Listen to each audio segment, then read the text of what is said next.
Serangga bisa jadi menu program MBG. Ini dia daftar makanan berbahan serangga dari berbagai daerah di Indonesia. Program makan siang gratis ini adalah investasi menuju Indonesia emas. Program makan siang gratis 400T ini adalah stimulan untuk ibu-ibu, warteg-warteg, warung-warung, catering-catering yang ada di daerah. Bayangkan 400T mengucur ke daerah-daerah. Semua ibu-ibu ikut memasak makan siang untuk anak-anak kita. Itu Pak yang saya maksud dengan infrastruktur sosial. Program makan siang gratis, investasi ke depan untuk menuju Indonesia emas. Terima kasih.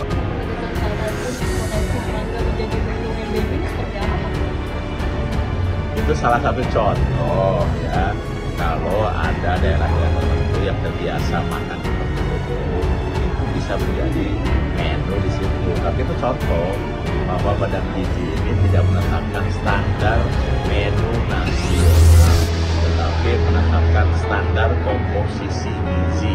Nah, isi protein di berbagai daerah itu sangat tergantung potensi sumber daya lokal dan kesukaan lokal. Itu jangan diartikan lain ya. Karena kalau di daerah yang banyak telur, ya telur lah mungkin mayoritas.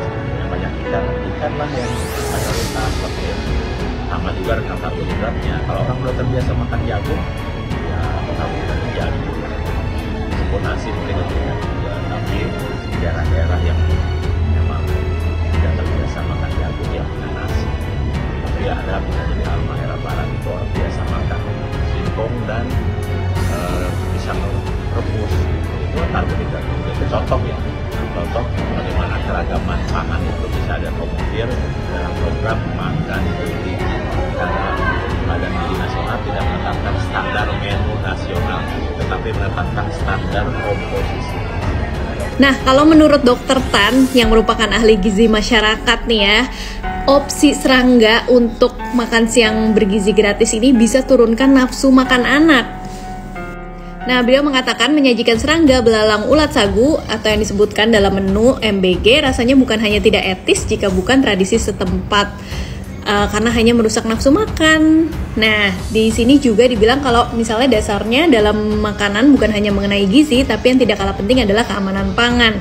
Nah, pemerintah daerah harusnya lebih baik menyajikan makanan seperti telur yang mengandung protein hewani, dan kemudian pengolahannya itu diawasi secara ketat hingga makanan itu sampai ke tangan siswa.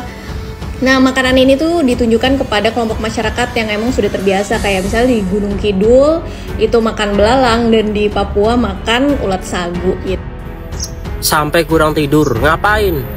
Makai kali lu, sampai kurang tidur ngidenya serangga jadi menu makan bergizi gratis. Tai, anak lu duluan coba dikasih makan maggot, coba videoin, pengen lihat gua. Anak lu, cucu lu, sekeluarga tiap hari makan maggot, mau nggak? Tolol. Bapak ini menyebut kalau serangga bisa jadi protein untuk makan siang gratis di daerah. Ya, ini langkah yang sangat efektif dan efisien ya. Kebetulan juga di rumah anak-anak sudah mulai senang makan kelabang asam manis. Itu adiknya juga sambil main game, dia biasa nyemil-nyemil sayap kupu-kupu, Pak. Tadinya mau diajarin makan ulat-ulat gitu, cuman takutnya nanti di 17 Agustus mereka malah ikut lomba kicau burung. Ketika Pak Dadan Hindayana ini mengatakan bahwa belalang, kemudian serangga termasuk ulat sagu, itu dijadikan sebagai menu alternatif di daerah-daerah yang itu menjadi makanan favorit, itu menjadi gaduh. Kenapa menjadi gaduh? Karena itu dianggap sebagai menu yang kemudian bukan untuk mengantisipasi kebutuhan gizi, tapi menu sebagai upaya untuk menghindari, karena kita itu kekurangan anggaran untuk menyediakan makanan-makanan bergizi seperti misalnya daging, seperti ayam, seperti sayur, termasuk misalnya soal susu. Jadi itu yang kemudian menjadi perdebatan. Oleh karena itu, kalau kita bicara tentang pernyataan Kepala Badan Gizi Nasional ini, saya kira menyangkut 3 hal. Pertama, mestinya memang masyarakat kita itu diberikan literasi, ada semacam sosialisasi bahwa jenis-jenis makan bergizi gratis yang mengandung begitu banyak protein itu bukan hanya daging, bukan hanya ayam, bukan hanya susu, bukan hanya sayur mayur, tapi juga ada jenis hewan yang namanya serangga, yang namanya ulat gitu ya, yang namanya belalang, itu juga mengandung protein-protein yang sangat luar biasa. Di negara-negara lain Misalnya, terutama di negara-negara maju, makanan-makanan seperti belalang, ataupun ulat sagu, ataupun misalnya serangga, itu adalah hal lumrah, dan itu tidak berbahaya. Di kita, belalang, di kita, ulat sagu, di kita, serangga itu bukan dianggap makanan, tapi ini dianggap sebagai binatang, kira-kira begitu, ataupun hewan, yang selama ini tidak ada kaitannya sama sekali dengan makanan. Saya sangat prihatin. Saya memang mengakui bahwa di banyak daerah, di beberapa daerah tertentu, makanan-makanan seperti ini adalah lazim, wajar. Bahkan soal ulat sagu, saya pun waktu kecil, kalau ada di kampung saya itu pohon aren yang tumbang, kita berusaha mencari ulat sagu di sana karena memang enak, nikmat, proteinnya tinggi. Belalang juga saya makan. Tetapi persoalannya ini adalah program makan bergizi gratis, bukan soal kuliner ekstrim. Bagi saya, makanan tersebut adalah ulat sagu, belalang itu adalah kuliner ekstrim. Yang tentu mungkin anak-anak kita belum pada mau memakannya. Atau mungkin mereka merasa geli atau merasa tidak nyaman memakan makanan seperti itu. Kalau soal bicara kandungan gizi, tentu apapun di dunia ini memiliki kandungan gizi. Jangankan belalang, jangankan ulat sagu, semut pun punya kandungan gizi. Tapi persoalannya adalah, kita mau menghadirkan program ini menjadi program yang baik, ataukah hanya sekedar program mengisi perut supaya kenyang, tanpa mengerti filosofi dasar program makan bergizi gratis ini. Makan bergizi gratis ini, saya harus mengatakan ini, mengajari Badan Gizi Nasional. Filosofi program makan bergizi gratis ini adalah investasi jangka panjang terhadap generasi kita. Meskipun sebetulnya kalau ini diuji, belum tentu program ini akan berhasil menjadi investasi jangka panjang terhadap peningkatan daya pikir, daya kesehatan anak-anak kita. Karena apa? Kalau melihat sekarang, apa yang dilakukan pemerintah tentang makan bergizi gratis ini, kemungkinan saya duga besar, gizinya justru lebih buruk dari apa yang dimakan oleh anak-anak kita selama ini. Gizinya justru di bawah standar apa yang dimakan oleh anak-anak ini ketika di rumah. Atau mungkin bekal yang mereka bawa selama ini ke sekolah dari rumah.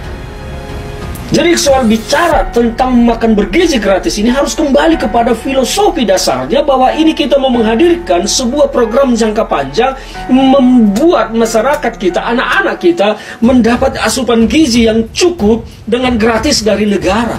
Bukan soal lagi hanya bicara tentang kelaparan. Kalau bicara tentang kelaparan, memang motivasinya adalah mengenyangkan perut. Singkong pun mengenyangkan perut, ubi, labu, macam-macam bisa mengenyangkan perut. Tapi sejauh mana itu akan mampu membuat anak-anak ini menjadi generasi yang punya kehandalan berpikir, IQ, kecerdasan yang tinggi, fisik yang kuat? Karena itu yang menjadi pertimbangan kita melakukan makan bergizi gratis ini. Kepala Badan Gizi Nasional, Dadan Hindayana menyampaikan bahwa serangga bisa masuk ke menu program makan bergizi gratis MBG. Hal itu dalam rangka menyesuaikan potensi sumber daya yang ada di setiap daerah. Kalau ada daerah-daerah tertentu yang terbiasa makan seperti itu, serangga bisa menjadi menu di daerah tersebut, ucap Dadan di sela-sela acara Rampinas PIRA di Jakarta, Sabtu, tanggal 25 Januari tahun 2025. Dadan mengatakan variasi menu tersebut merupakan contoh bahwa Badan Gizi Nasional tidak menetapkan standar menu nasional, tetapi menetapkan standar komposisi gizi nasional. Menurutnya, serangga merupakan salah satu sumber protein bagi beberapa daerah. Dadan pun mencontohkan beragam sumber protein yang berdasarkan kepada potensi sumber daya lokal. Ada daerah yang banyak telur, ada yang banyak ikan, seperti itu, kata Dadan. Selain variasi protein, Dadan juga tidak menutup kemungkinan adanya variasi menu untuk memenuhi kebutuhan karbohidrat. Bagi wilayah yang terbiasa memakan jagung, singkong, maupun pisang rebus, maka tidak menutup kemungkinan nasi dalam menu MBG bisa diganti oleh ketiga hal tersebut. Itu contoh, ya, bagaimana keragaman pangan itu bisa diakomodir dalam program makan bergizi, kata Dadan. Program MBG saat ini telah berjalan di 31 provinsi di Indonesia. Dengan total 238 satuan pelayanan pemenuhan gizi SPPG telah beroperasi memenuhi pembuatan makanan untuk MBG.